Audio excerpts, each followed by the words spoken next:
नमस्कार मित्रों। अरे सुनिए, आज हम आपको मालती जोशी की कहानी प्रतिदान सुनाने जा रहे हैं। आइए शुरू करते हैं। अम्मा, आज पूर्णमासी है। तुम कुछ करने के लिए कह रही थी। क्या सचमुच आज पूर्णमासी है? हाँ। तुम्हें अब क्या तिथियां भी याद नहीं रहती अम्मा? नहीं रे, सोच रही हूँ कि 1 महीना हो गया और उस दिन सोच रही थी कि उसके बिना एक दिन भी नहीं जी सकूंगी। अम्मा, इसके बाद कान तो कुछ सुन नहीं सके, पर मेरी कल्पना की आंखों ने देख लिया कि माँ का सिर बेटे के कंधे पर टिका है और दोनों निशब्द रुदन में डूब गए हैं। मन कैसा कैसा हो आया। मैं भारी कदमों से रसोई की ओर मुड़ गई। दरअसल मैं इनसे एक बहुत ही ज़रूरी बात कहने गई थी। आज सुबह नहाते समय एक दर्द की लहर शरीर में दौड़ गई थी। वही चिर परिचित आशंकित लहर। मैंने सोचा था इनके दफ्तर जाने से पहले नर्सिंग होम चलकर चेक करा लेते तो ठीक था।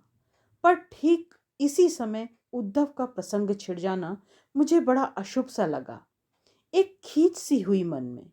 क्या मरने के बाद भी उसका साया हमारी गृहस्थी के ऊपर मंडराता रहेगा? मेरे इस घर में आने से पहले ही उद्धव मेरे जीवन में आ गया था। अपनी सबसे प्यारी साड़ी पहनकर मैं इनके साथ घूमने गई थी। नंदन वन की हरी हरी धूप पर बैठते ही इन्होंने बिना किसी भूमिका के कहना प्रारंभ कर दिया था। संध्या, शादी से पहले मैं अपने घर का चित्र तुम्हारे सामने रखना चाहता हूँ। मेरा बहुत छोटा सा परिवार है। माँ है जिन्होंने लाख मुसीबतें झेलकर मुझे इस काबिल बनाया है। दूसरा है उद्धव, मेरा छोटा भाई। 15 वर्ष की कच्ची उम्र में ही बस दुर्घटना में उसके दोनों पैर बेकार हो गए हैं। 5 वर्षों से वह निरंतर बिस्तर पर है।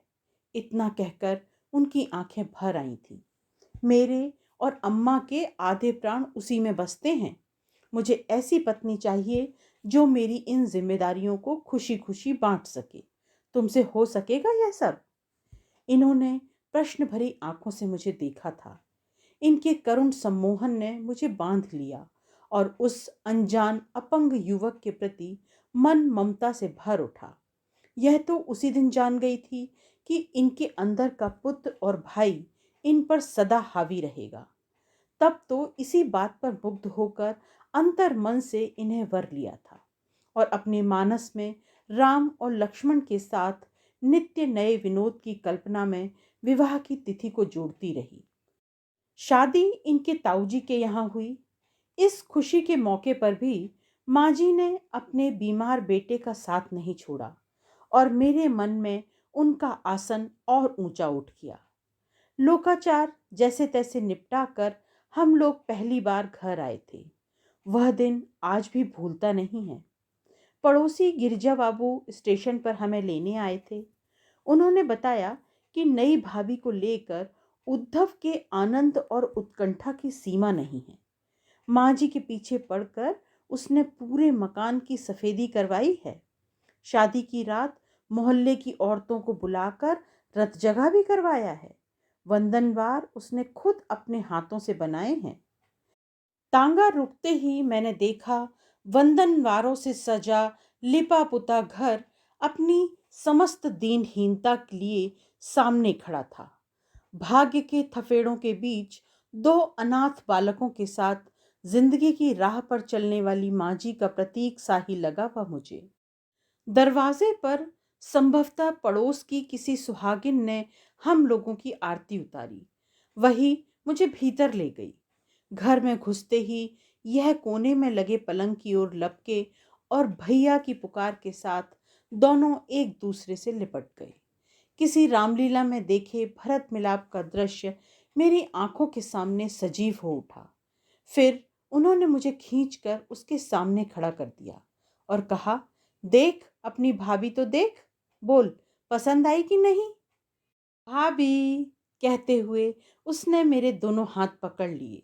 उस स्पर्श से सिहर कर मैंने अपनी लज्जानत आंखें ऊपर उठाकर देखा। मेरी कल्पना का उद्धव यह नहीं था। मेरी कल्पना का उद्धव सिनेमा और उपन्यासों का मरीज था। लाख कष्टों के बावजूद उसके चेहरे की कांति अक्षय रहती है, वेदना और यंत्रणा जिसे आकर्षक बना देती है। मेरे सामने तो जो उद्धव था वह यथार्थ का उद्धव था। किशोरावस्था में ही अपंग हो जाने के कारण वह बुझ सा गया था। अपनी विवशता की पीड़ा और कर्मण्यता का एहसास अभावों में पले उसके कंकाल प्राय चेहरे को और भी कठोर बना गया था। हृदय से न सही, पर उसे अपनी समस्त आंतरिकता के साथ मैं ग्रहण न कर सकी। अपनी कल्पना का यह विद्रूप मुझसे सहा नहीं गया। एक वत्सल सीता, एक फ्लोरेंस नाइटिंगेल आविर्भाव से पूर्ण ही विलीन हो गई। पता नहीं किस संवेदन शक्ति से उसने मेरे मन को पढ़ लिया और मेरे हाथों को थामने वाले उसके हाथों की गर्मी धीरे धीरे लुप्त हो गई। उसने मेरे हाथ छोड़ दिए। मुझे लिटा दो अम्मा, मैं बहुत थक गया हूँ, कहकर उसने आंखें मूंद ली। उसकी इस आवाज पर पता नहीं कहाँ से माँ जी निकल कर आईं और उन्होंने उसे लिटा दिया। इनका इशारा पाकर मैंने उनके पांव छुए, पर सिर पर जरा सा हाथ रख देने के अतिरिक्त उनके मुंह से आशीर्वाद के दो शब्द भी न निकले। एक जबरदस्त अपेक्षा भंग का वातावरण घर में छा गया था। हम सबके सपने कपूर की भांति उड़ गए थे। मुझसे इस बारे में कभी किसी ने कुछ नहीं कहा।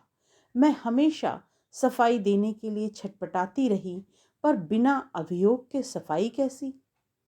पम्मी के जन्म के बाद बस इन्होंने इतना कहा था, एक बार इसे अम्मा को दिखा लाते। इस बार घर जाने पर मैंने अपने मधुर व्यवहार से माँ जी का मन मोह लिया। पम्मी तो जैसे उनके गले का हार बन गई थी। अपनी पिछली भूलों का प्रायश्चित करने के लिए कृत संकल्प में माँ जी को साथ ले चलने की उपाय कर रही थी। मुझे मालूम था कि इनके मन में हमेशा यह इच्छा रही है। बंगले के उस सुनिश्चित कोने की तरह इनके मन का कोना भी खाली खाली रहता था। यह भी मैं जानती थी। इसीलिए उद्धव को भी इस बार मैंने शिकायत का मौका नहीं दिया। उसने कभी कोई उत्सुकता नहीं दिखाई। बीमार व्यक्तियों का अहम वैसे भी भारी होता है। पर मैं अपने कर्तव्य बोध से सब कुछ कर रही थी। मुझे खुशी थी कि इस बार दिन खैरियत से गुजर रहे हैं। शायद चौथे या पांचवें दिन की बात है। मैं नहा रही थी। 2 कमरों का छोटा सा घर था। रसोई बंद करके नहाना पड़ता था। तभी मैंने सुना उद्धव कह रहा था, अम्मा, भाभी कहाँ हैं? नहा रही हैं रे। क्यों, क्या हुआ? माँ जी ने पूछा। मुझे भी आश्चर्य हुआ कि आज मेरी क्या जरूरत पड़ गई उसे। एक बार गुड्डी को मुझे दो ना अम्मा। कुछ क्षण खामोशी रही। अम्मा, बस थोड़ी सी देर को। इस बार उसके स्वर में बला की आजीजी थी। शायद तभी तो माँ जी से नहीं रहा गया। उसका असीम दैन्य मुझे खल गया। मुझसे छिपाकर मेरी बच्ची को देखने का प्रस्ताव ऐसा ही कुत्सित लगा, जैसे मेरी अनुपस्थिति में किसी ने मेरे जेवरों का वक्स खोल दिया हो। उसके कंकाल प्राय खुरदुरे हाथों द्वारा पम्मी के शरीर के सहलाए जाने की कल्पना से मैं सिहर उठी। क्या पता उसने अपने घिनौने मुख से उसे चूम भी लिया हो। पता नहीं कौन सी बात मेरे मन में गड़ गई कि किसी तरह बेतरतीबी से साड़ी पहन मैंने दरवाजा खोल दिया और झपट कर उसकी गोद से पम्मी को उठा लिया। उसे छाती से लगाए मैं मुड़ी ही थी कि माँ जी से आंखें मिल गईं। बेटे का अपमान वहां प्रतिबिंबित हो उठा था। पता नहीं वहां क्या क्या था, क्रोध, अपमान, घृणा, पर मेरा साहस न हुआ कि उनकी ओर देख सकूं। घर की यह मेरी अंतिम यात्रा थी। यह तो हर दूसरे तीसरे महीने जाते और एक उदासी की सी परत ओढ़कर वापस आ जाते। कई बार मन हुआ कि जाकर उसे देख आऊं, उन लोगों की गलतफहमियां दूर कर आऊं, पर अपने पर से विश्वास ही जैसे उठ गया था। विधि का विधान भी कैसा है। उसके अंतिम समय भी जाना ना हो सका। वह ही गए और आते समय माँ जी को ले आए। जो कमरा वर्षों से उद्धव और माँ जी की प्रतीक्षा कर रहा था, उसमें माँ जी अकेली आई थी। उनके साथ आई थी शोक की एक काली छाया, जो निरंतर घर पर छाई रहती थी। उनके आते ही घर एकदम छोटा हो गया था और प्रच्छन्न रूप से दो दलों में बंट गया था। मैं कितनी अकेली पड़ गई थी। संध्या, तुम्हारा जी कैसा है? मैंने चौंक कर देखा। कुर्सी की पीठ पर हाथ रखे यह खड़े थे। इधर से गुजरा तो देखा डाइनिंग टेबल पर सिर रखे सो रही हो। पहले तो सोचा सो लेने दो, पर देखता हूं चेहरा बेहद उतरा हुआ है। खैरियत तो है? मेरा ख्याल था एक बार नर्सिंग होम हो आते। जरूर जरूर, वे बोले और तेजी से बाहर निकल गए। कुछ ही देर में हम लोग गाड़ी में सड़क नाप रहे थे। तब ख्याल आया चलने से पहले माँ जी को कहना चाहिए था, पर घबराहट में याद न रहा। नर्सिंग होम पहुंचने भर की देर थी। उन लोगों ने मुझे हाथों हाथ लिया और दूसरे ही क्षण मैं प्रसूति गृह में थी। मुझे सिस्टर के हाथ सौंप कर यह चले गए थे। दफ्तर या क्या पता बाहर ही बैठे हों। सफेद कपड़ों में लिपटी उन नर्सों के बीच मैं अपने आप को नितांत असहाय और अकेला अनुभव करने लगी। पम्मी के समय की यादें अपनी सारी वहशत के साथ मुझ पर हावी हो गईं और मेरा दम घुटने लगा। उसी समय दरवाज़ा खुला और डॉक्टर अलका रानी ने कहा, मिसेस श्रीधर, आपकी सास आई हैं। मैंने देखा माँ जी अपराधी सी मुद्रा में सिरहाने खड़ी हैं। मुझसे रहा नहीं गया बिटिया, दुलारी को साथ लेकर चली आई। ठीक है, मैंने कहा। मुझे बड़ी शर्म आ रही थी। घर से निकलते समय इनसे कहकर भी नहीं आ सकी थी। उसी समय दर्द की एक लहर उठी और मैंने ओ माँ कहकर माँ जी के दोनों हाथ पकड़ लिए। पीड़ा के वे क्षण बीत जाने पर भी मुझे याद रहा कि वे दुबले पतले खुरदुरे हाथ अजीब सी ममता से भीगे हुए थे। उस समय भी वह माथा सहला रही थी और मुझे अच्छा लग रहा था। दर्द के वे क्षण कितनी बार दोहराए गए। माँ जी हर बार मेरे साथ पसीने से नहा आती थी, मानो मेरी पीड़ा को वह अणु अणु के साथ अनुभव कर रही थी। डॉक्टर ने 2-3 बार आदर से, फिर कुछ रुखाई से उनसे धीरज रखने के लिए कहा। एक बार तो दबी जबान से बाहर बैठने का भी अनुरोध किया, पर मैं उन्हें दृढ़ता से पकड़े रही। उन भाव विहीन चेहरों के बीच उनका चेहरा ही तो था जो मेरी वेदना से विवल हो रहा था। मेरी पीड़ा को एक अकेली वही तो समझ रही थी, क्योंकि सृजन की यह पीर उन्होंने भी सही थी। फिर एक अजीब सा विचार मन में आया। जिसे इतनी पीड़ा के साथ जन्म दिया हो, उसे अपनी आंखों के सामने तिल तिल कर मृत्यु के मुख में जाते देखना कितना दुख होता है। किस तरह सहा होगा उन्होंने उसे।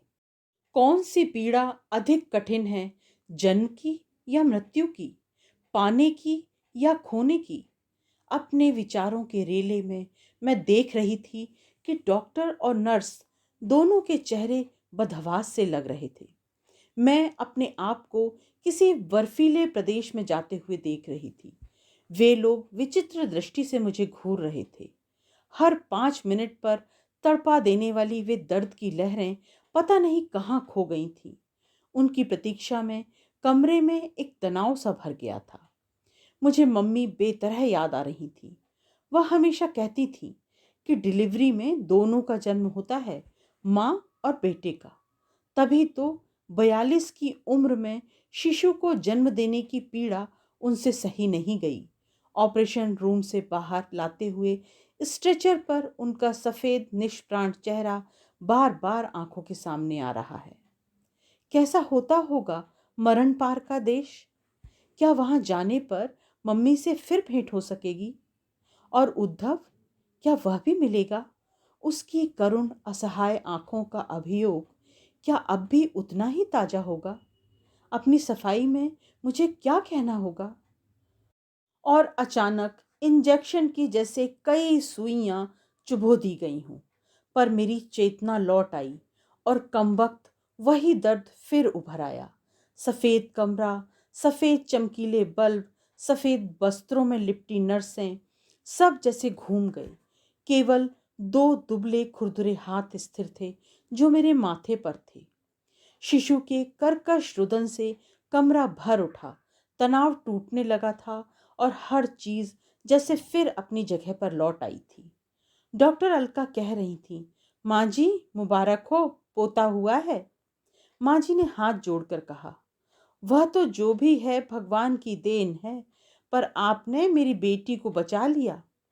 इससे आगे वह कुछ न कह सकी। उनका गला रुंध गया। सिस्टर ने उन्हें सहारा देकर बिठा दिया। थकान से बोझिल पलकें उठाकर मैंने देखा, उनका चेहरा भी बेहद थका हुआ लग रहा था, जैसे पीड़ा का हर क्षण उन्होंने मेरे साथ जिया है। इसके अतिरिक्त मेरी संभावित मृत्यु की आशंका भी उन्हें पस्त कर गई थी। मैंने एक बेटे के जन्म की पीड़ा को सहा है, उन्होंने एक बेटे की मृत्यु को सहा है। पीड़ा की ये अनुभूतियां हमें एक साथ बांध गई थी। मैंने उनका हाथ अपने हाथ में लेकर क्षीण स्वर में कहा, माँ जी इधर देखिए ना, उद्धव हमारे बीच फिर से लौट आए हैं। उन्होंने डबडबाई आंखों से मेरी ओर देखा, फिर उनके चेहरे पर एक मुस्कुराहट फैल गई।